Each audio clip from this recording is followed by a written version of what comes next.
Citons maintenant quelques passages de l'extraordinaire étude du docteur François Giraud, qui a analysé de façon extrêmement poussée la physiologie des sévices subis par l'homme du linceul.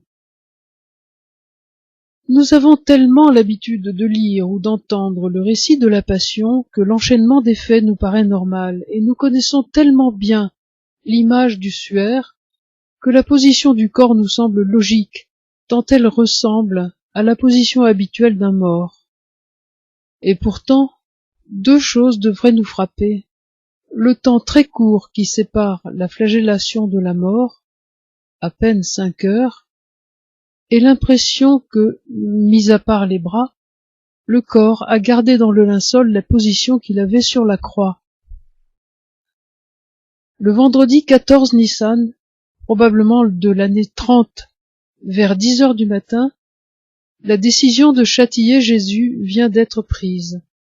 À midi, après avoir été flagellé, il sera crucifié, et il expirera seulement 3 heures plus tard, alors que le supplice de la croix a la réputation de durer longtemps, parfois plusieurs jours, et que Jésus, âgé d'une trentaine d'années, est un charpentier robuste. Le mécanisme de la mort sur la croix est maintenant bien élucidé. Il s'agit d'une asphyxie plus ou moins rapide, selon la possibilité donnée au condamné de pouvoir soulever son corps, et c'est d'ailleurs pour cette seule raison qu'on lui cloue les pieds. Les traces visibles sur le suaire, aussi bien sur le devant des deux pieds que sous la voûte plantaire droite, ne laissent planer aucun doute. Ils ont bien été encloués. Le supplice aurait donc dû durer plusieurs heures, comme d'ailleurs pour ces deux compagnons d'infortune qu'on a été obligé d'achever en leur brisant les jambes. Peu de temps après sa mort, Jésus sera descendu de la croix. Habituellement, les cadavres restent souples au moins 6 heures, et pourtant, sur le suaire, le corps est resté rectiligne, bras et jambes raides, genoux serrés, pieds tendus, très loin de l'attitude habituelle de nos piétas.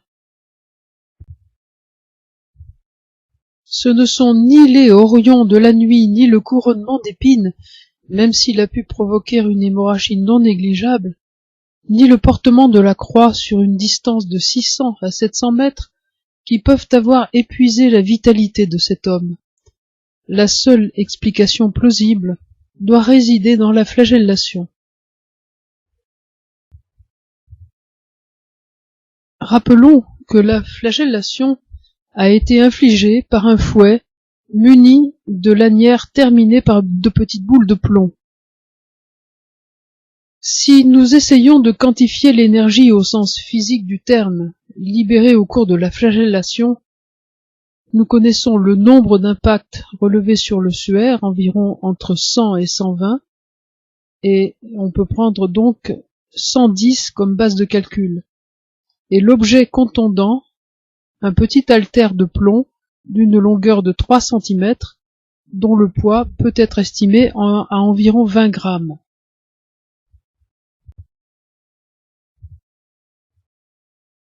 Et là, le docteur Giraud se livre à différentes évaluations qui lui permettent d'aboutir aux conclusions suivantes. Jésus a encaissé pendant la flagellation à peu près 20 fois l'énergie suffisante pour l'assommer. Conséquences physio-pathologiques de la flagellation. En admettant qu'en s'enfonçant brutalement dans la peau, chaque impact comprime violemment non seulement le plan musculo-cutané situé immédiatement au-dessous, mais aussi celui situé à sa périphérie sur un espace de 5 mm, ce qui paraît un minimum, la surface lésée pour chaque impact est de 8 cm² et le volume contusionné de 12 cm3. Pour 110 impacts, nous obtenons une surface lésée de 880 cm² et un volume contu de 1320 cm3, soit 1,3 litre. Cela représente un volume énorme de tissu écrasé, de cellules gravement endommagées, dont les membranes ouvertes vont libérer leur contenu, provoquant des catastrophes biologiques. De plus, en regard de chacun des coups portés, il y aura un hématome, et 110 hématomes entraînent une perte sanguine importante à l'origine d'une hypovolémie avec début de choc hémodynamique.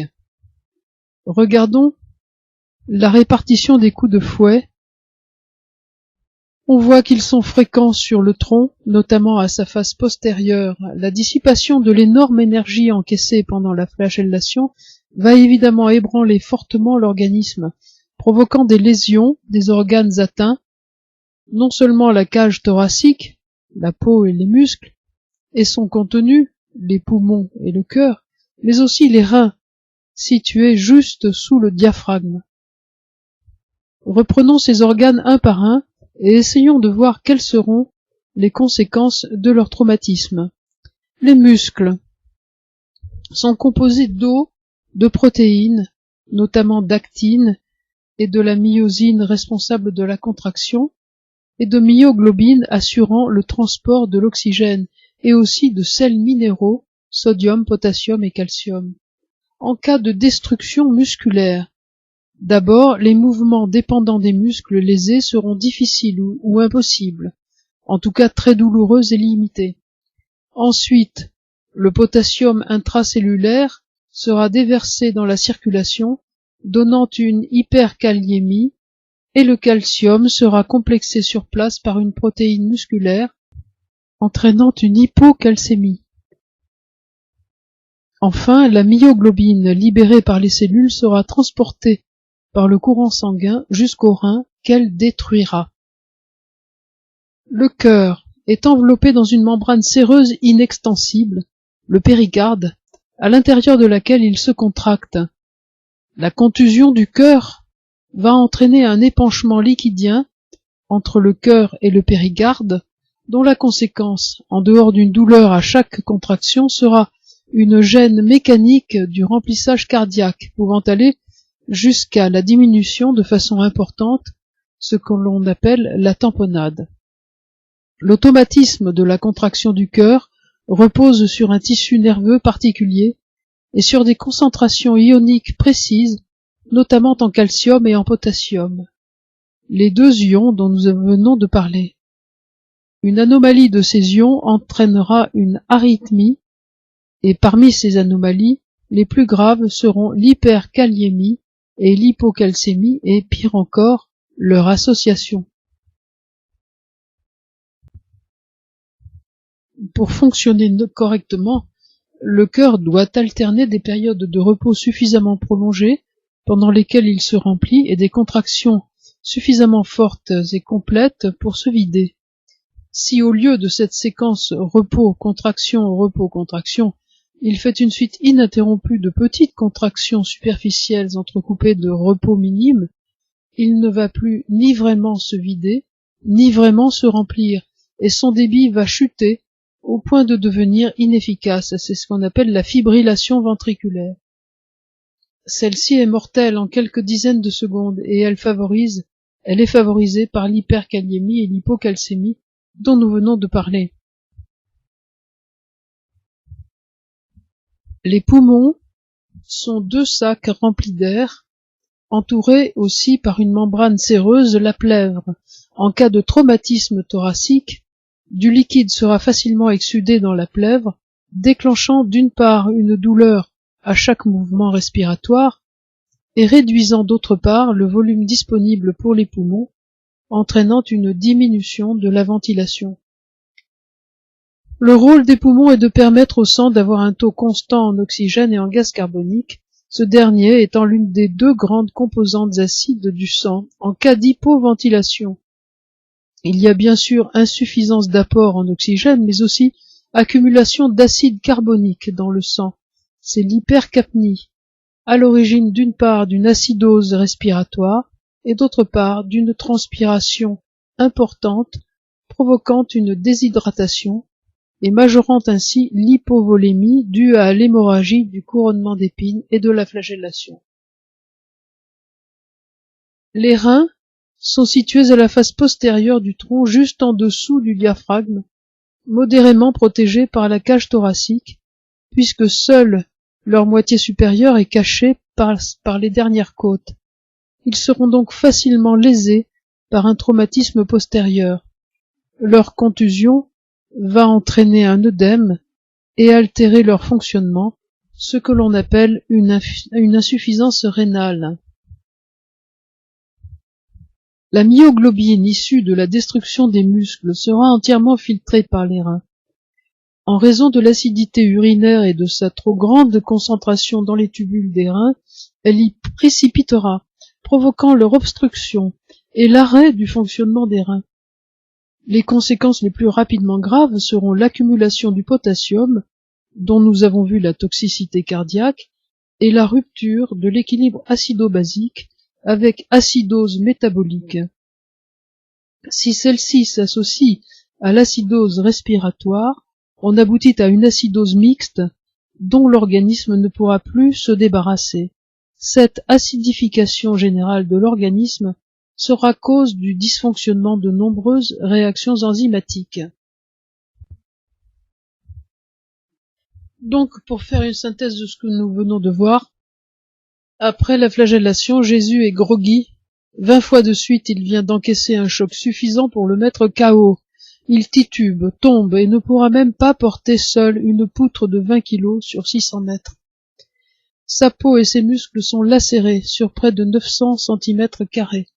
Son cuir chevelu est déchiré. Il a saigné. Il a une contusion thoracique rendant la respiration difficile et douloureuse. Des épanchements sont en train de se constituer dans son péricarde et sa plèvre, et ses reins sont virtuellement détruits. Pour l'instant, ils fonctionnent encore faiblement en raison de l'état de choc hypovolémique, mais dans quelques dizaines de minutes, ils seront bloqués par la myoglobine et l'insuffisance rénale sera alors totale. C'est cet homme, encore en bonne santé il y a moins de 2 heures, maintenant épuisé, détruit, que l'on va pendre à une croix jusqu'à ce qu'il y meure asphyxié. Une fois crucifié, aux lésions causées par la flagellation vont s'ajouter celles de la pendaison par les mains, les deux s'intriquant jusqu'à devenir indissociables et atteignant tous les organes que nous venons de voir.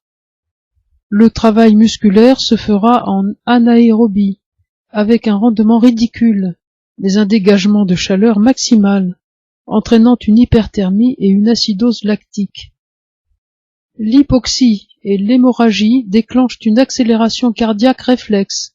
Le cœur est donc soumis à une augmentation de son travail, alors que l'oxygène et les aliments dont il a besoin commencent à manquer et que les déchets s'accumulent. L'importante difficulté à mobiliser la cage thoracique aggrave l'hypoxie et l'hypercapnie. Enfin, l'élimination rénale, complètement bloquée, entraîne acidose et hyperkaliémie. Il n'existe plus aucune voie de secours biologique pour compenser les troubles métaboliques. Ceux-ci vont donc s'accumuler. La mort est inéluctable et va survenir par défaillance cardiaque, mais auparavant, l'épuisement total de l'organisme va entraîner une conséquence peu habituelle. La rigidité cadavérique ne va pas s'installer progressivement sur 12 à 18 heures, comme lors d'une mort par maladie ou accident, mais elle sera d'emblée totale. Pour comprendre ce phénomène, il faut regarder le fonctionnement d'une cellule musculaire. Pour effectuer leur travail, les muscles puisent leur énergie dans la combustion aérobie des glucides et des lipides, stockant l'énergie libérée sous forme d'ATP, qui est l'unité énergétique de toutes nos cellules. La contraction musculaire, tout comme la décontraction, font appel à des cascades de réactions biochimiques, nécessitant bien entendu la présence d'ATP comme source énergétique. Dans le cas d'un organisme épuisé par un travail excessif et sans possibilité de repos, en hypoxie et insuffisance rénale, toutes les conditions sont réunies pour avoir une consommation intégrale de l'ATP sans possibilité de régénération. On aboutit ainsi au décès avec une rigidité musculaire totale et immédiate et donc conservation de la position du corps au moment de la mort. Ensuite, le docteur Giraud examine la position du corps sur le suaire, et en particulier le calcul des angles des membres inférieurs. L'angle des chevilles est d'environ 165 degrés, ce qui correspond à la position des pieds en hyperextension, le pied complètement tendu au maximum. Et l'angle des genoux est aussi d'environ 165 degrés, c'est-à-dire que les genoux sont légèrement fléchis. Cette position est très difficile à prendre volontairement, et son maintien ne peut excéder quelques secondes sans que commencent à apparaître des contractures, puis très rapidement de vraies crampes.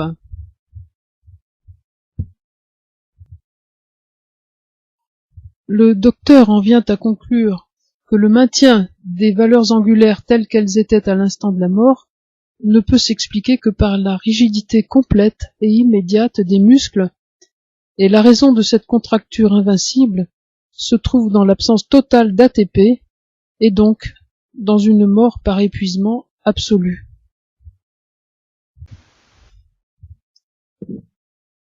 Puis le docteur Giraud consacre une longue étude aux blessures des mains, mais nous avons déjà vu ça dans la vidéo numéro 7, donc nous passerons directement à ses conclusions. Voici ce qu'il dit.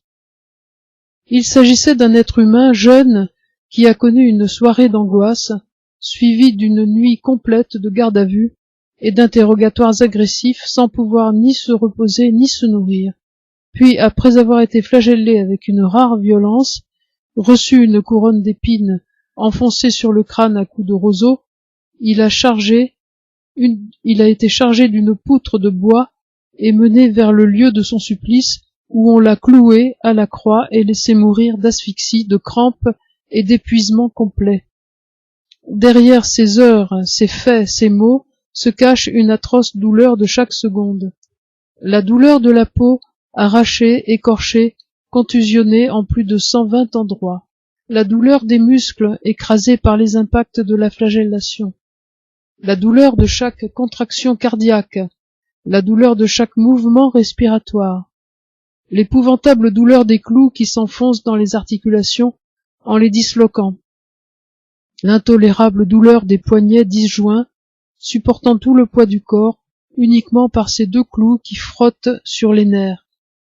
La douleur de la soif ardente et des muqueuses desséchées. L'horrible douleur des crampes qui ne cessent pas une seconde. La douleur physique et morale de l'étouffement. La fatigue intense, épuisante jusqu'au bord de l'évanouissement, que seule l'intensité même de la douleur empêchera. C'est un océan de douleur qui va durer 3 heures, jusqu'à ce que l'âme quitte enfin ce pauvre corps épuisé, au sens propre du terme, littéralement vidé de la moindre parcelle d'énergie, raide de crampes comme un cep de vigne. C'est cela l'épouvantable réalité humaine de la passion, c'est cela que nous raconte le suaire, et c'est cela que nous devons essayer de ne pas oublier pendant que nous en poursuivons l'étude. Nous pouvons remercier le docteur Giraud pour cette extraordinaire reconstitution.